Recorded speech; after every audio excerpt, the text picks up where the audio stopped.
Good evening, everyone. Welcome to another episode of Hayden B. Grilling. Now, tonight I'm kind of excited about this one. It looks like a fun, easy meal to make. It's taco pizza night, so let's get started. The first thing I'm going to do is take me a large baking sheet here, and I'm going to spray me a little bit of Pam cooking spray in there so it doesn't stick. The recipe that I found called for two 8-ounce cans of crescent rolls, right? So I'm going to roll one can out and see how that looks. We may only go with one can. All right, so this is one can of crescent rolls rolled out, right? And I think that's going to be enough to feed my wife and I. And so what I'm going to do now is I'm going to go along the edges, just kind of pressing down on the edges, kind of creating that little lip, like a little edge on a pizza.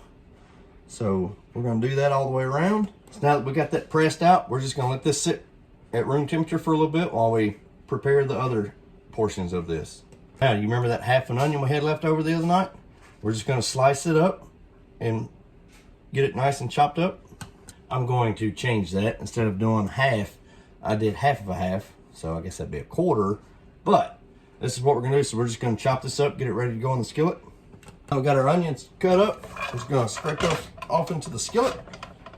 Now this recipe called for 2 canisters of the croissant rolls, right? Well, one's going to be enough. But it also called for 2 pounds of ground beef.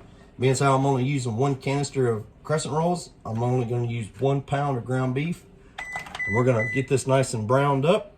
All right, now that our meat is brown, we're going to add our taco seasoning, 2 tablespoons. We're going to add half cup of water and stir that all in good together, just like the instructions will tell you to do on the back of the packet. Now, while our ground beef is simmering and everything's cooking there, next we're going to put that crescent roll into the oven at 375 degrees for 12 to 13 minutes. Now, while our crescent rolls, our crust, is cooking, I'm going to take and chop up some green onion. I'm going to chop them up as fine as I can, and we'll use those for garnishing the top of the taco pizza. So we just pulled our crescent rolls, our crust, out of the oven. They're looking perfect. While they're cooling down just a little bit, I put some refried beans in the microwave for 1 minute, so that way that can kind of soften up and be a little workable. Next step, we're going to take these refried beans here. We're going to put them onto the crust, and we're just going to kind of spread these out. Alrighty, we got our refried beans spread throughout the crust there. Now I'm going to come back with just a can of enchilada sauce, right? I'm just going to kind of pour this on here. And then I'm going to spread it out to where it's pretty evenly layered. Alright, so now we got our enchilada sauce spread out through there.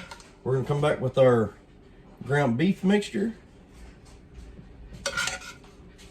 We're just going to kind of dump these on there pretty evenly throughout the crust. Next, we're going to come back with some sour cream and just kind of squirt this throughout the dish here. Kind of about like so. Now we're going to come back with a Fiesta blend of cheese, and we're just basically going to, it didn't call for a measurement on this. This here, you just take the cheese and cover the top, or use as much or as little as you want. Now we got our cheese on there, we're going to come back with a few of these jalapeno slices and just kind of dab them throughout the top. Now we got our jalapeños on there, we're going to come back with those green onions that we diced up earlier. We're going to kind of just sprinkle them along the top here, give it some more garnishment. Alrighty folks, it's looking pretty dang good. So now we're going to put it back in the oven at the same temperature, 375 degrees, for about 4 minutes or so, just until that cheese starts to melt down. Alrighty folks, so while this is cooking real quick, I just want to reiterate something that a good friend of mine over at Coop de Grill said on one of his latest videos. Every recipe is just a baseline, right? This is a baseline recipe. There's so many things, like if you like tomatoes, by all means add those on. We're not tomato fans. If you want to add some lettuce, I mean, the options are endless with this recipe. That's one of the things I love about recipes like this, is there are so many variations. There are so many things you can do different. So y'all just keep that in mind. Every recipe is a baseline. Sorry buddy, I stole that one from you. I set my timer for 5 minutes. I just pulled them at 4 minutes. The cheese was looking good and melted, and biggest thing is I didn't want to mess around and accidentally burn the bottom of the crust there.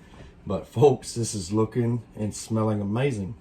It's been a while since I've been this excited about a taste test.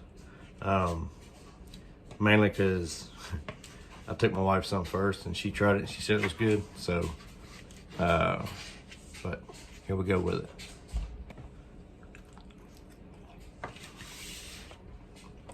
Ooh.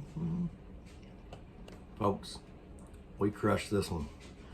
Now, there were things we could have done better, but this was really good. That crust on the bottom was amazing. The taco seasoning on the ground beef, the sour cream, the jalapeños, the chives, don't really taste chives, but the cheese, folks, oh, the enchilada sauce. Very, very good combination. Very good meal. Something I will absolutely do more of, but kind of do a little twist, add a few different ingredients. Very good. Very easy and very quick, really. This really did not take very long at all. So y'all please give us a try. Let me know what you think of the video. Give me some advice, some feedback. Y'all please like, subscribe, and we'll see y'all later. Have a good night.